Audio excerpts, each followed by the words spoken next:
Bonjour et bienvenue sur EcoMap, l'échographie pratique, facile et utile du médecin généraliste, hein, le site où on parle d'échographie au sein du cabinet de médecine générale et où je vous présente le cas sympa de la journée, voilà, le cas qui m'a intéressé et on en discute et ça permet comme ça de progresser tous ensemble sur les choses qui servent au quotidien à la médecine générale.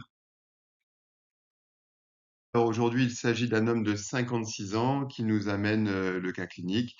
C'est un patient qui est camionneur professionnel, donc il passe toute la journée à travailler dans son camion et à conduire, et qui présente une douleur du talon droit qui évolue depuis quand même plus d'un mois et qui est de plus en plus invalidante. Il commence à avoir du mal à marcher quand il descend du camion au début. Voilà, le matin, pareil, quand il met le pied par terre, et donc il nous demande si on pourrait pas regarder un petit peu son talon, et c'est ce que nous allons nous faire un plaisir de faire. Donc, comme d'habitude, il faut toujours commencer, en tout cas, c'est ce que je conseille à mes étudiants, il faut toujours commencer par le côté sain. Comme ça, d'emblée, vous vous mettez l'image normale en tête, et ensuite, quand vous passez du côté pathologique, eh ben, immédiatement, l'anomalie vous saute aux yeux. Voilà, il n'y a pas de doute. Alors que si vous commencez par le côté pathologique, vous allez toujours avoir tendance à avoir un petit peu de fainéantise à passer de l'autre côté en vous disant, bon, j'ai déjà passé pas mal de temps à explorer, et puis là, l'heure tourne, il faut que je consulte, il faut que je boucle ma consultation.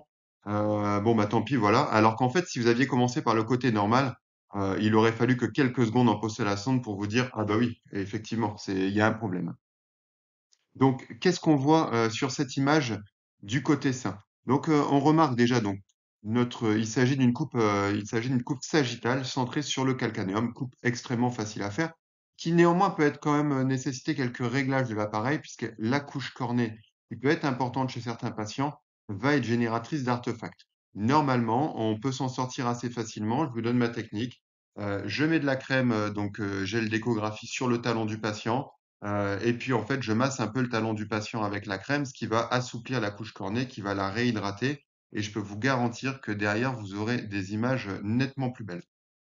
Donc nous avons ici notre calcanéum, hein, qui descend en pente douce. C'est important à préciser, on va en parler tout à l'heure. Nous avons ici notre aponévrose plantaire. Voilà. Il est toujours assez difficile de voir la limite de l'aponévrose plantaire au niveau superficiel entre le tissu sous-cutané et cette aponévrose, que l'écogénicité est plus ou moins similaire. Par contre, en ce qui concerne la profondeur, c'est toujours très facile de voir la limite, puisque entre l'aponévrose hyperéchogène et le muscle sous-jacent, hein, il s'agit ici du muscle court fléchisseur des orteils, bah forcément, on a une grosse différence. Donc, en fait, c'est assez facile de discriminer la différence. En dynamique, quand même, hein, puisque je vous rappelle que l'écho, c'est quelque chose de dynamique, en dynamique, on arrive à s'en sortir quand même assez facilement et à voir quand même cette limite, surtout avec les appareils modernes qui sont quand même globalement très performants. Donc ici, vous voyez que l'aponévrose, elle est échogène, fibrillaire, qu'elle est fine, et puis que notre calcanéum a une descente en pente douce. Passons du côté pathologique maintenant.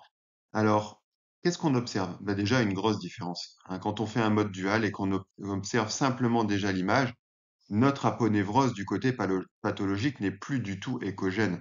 Elle prend un aspect globalement hypoéchogène, un aspect flou, un aspect bombé. C'est important à préciser, cet aspect bombé un peu en verre de montre. Voilà, et puis on perd aussi un peu cet aspect fibrillaire qu'on remarque assez bien ici et beaucoup moins de ce côté.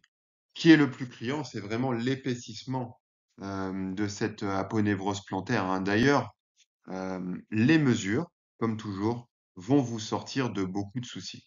Donc, quelle bande se donner en termes de mesure? À gauche, la normalité, moins de 4 millimètres. Une aponévrose plantaire prise au niveau de son insertion va mesurer globalement moins de 4 millimètres et ne pas présenter d'aspect bombé, va présenter un aspect comme ça assez doux. Alors que de l'autre côté, vous aurez un aspect bombé et un épaississement assez important. Vous voyez ici 6,72 millimètres, c'est-à-dire presque 7 millimètres. On dit 4 millimètres pour la normalité, toujours une petite marge pour garder une bonne spécificité. On va se donner 5 millimètres d'épaississement pour poser notre diagnostic avec une certitude quasiment de 100% dès qu'on dépasse les 5 millimètres. Vous voyez ici, on est large, hein, on est à presque 7 millimètres, donc il y a peu de doute, hein. On a l'aspect échographique, qui est un aspect échographique typique de tendinopathie, hein, hypoéchogénicité, épaississement, perte de l'aspect fibrillaire, aspect flou de la structure étudiée. Donc voilà. Comme toujours, double quadrillage de la structure qui va nous apporter également d'autres informations.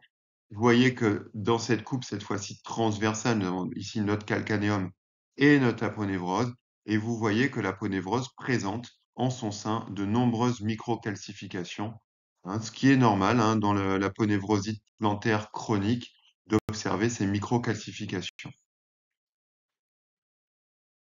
Enfin, notre dernière image, où toujours vous avez donc notre comparatif. Ici, on va s'intéresser essentiellement aux pattes graisseux qui est situé au-dessus donc de notre aponévrose. Et vous voyez qu'ici, en comparatif droite-gauche, notre patte graisseuse prend un aspect hyperéchogène, bordé de zones hypoéchogènes, hein, ce qui est un signe typique, on va dire, d'inflammation graisseuse, et c'est normal, puisque l'inflammation de notre aponévrose, hein, qu'on voyait ici, hypoéchogène, va se transmettre dans le pad graisseux, dans le tissu sous-cutané, et inflammer également ce pad graisseux et ce tissu sous-cutané, ce qui va se traduire donc par une hyperéchogénicité cette fois-ci, avec le plus souvent comme ça une bordure hypoéchogène.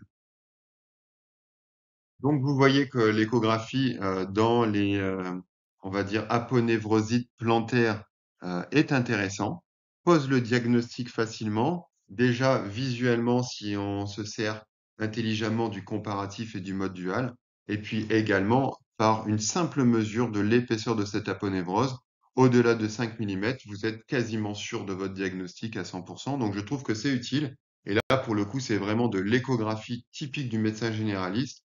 Comme on dit, hein, une image vaut 1000 mots. Et dès que le patient aura vu votre image, il n'y a plus de doute sur votre diagnostic. Vous avez posé le diagnostic.